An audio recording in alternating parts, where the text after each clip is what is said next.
Hi.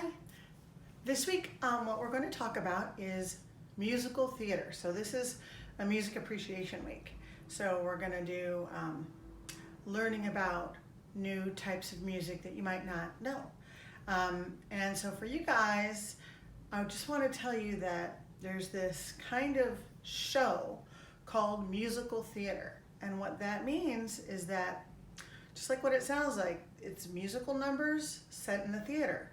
So you go to a theater with lots of people and there's live performers on the stage and they are singing and dancing for you. There have been a lot of different kinds of musical theater in American history, and America is home to the most popular forms of musical theater in the world. They were created a long time ago, and it was kind of a way to take people's talents, like their singing and dancing and acting and acrobatics and things like that, and putting them all together into a show that has a story that goes through it. So before our musical theater style started, we had a style that was more like something called a variety show. It was also called vaudeville, which is based on a French word. And that was just simply, now we're going to do a trained dog act, and now we're going to do a juggling act, and now we're going to do a guy who does magic. And there was no story that linked the whole thing together. That was vaudeville. And then in the 1920s, there was a very famous vaudevillian producer. A producer is a person who puts together a show and hires all the people that are going to do the show, and he has an idea of what he wants that show to be like. This gentleman was named Florenz Ziegfeld, and he had a really big idea for what shows should be like.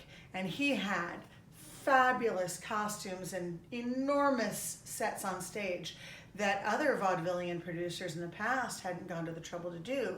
And he wanted all of his individual acts to be tied together in a more story-driven way.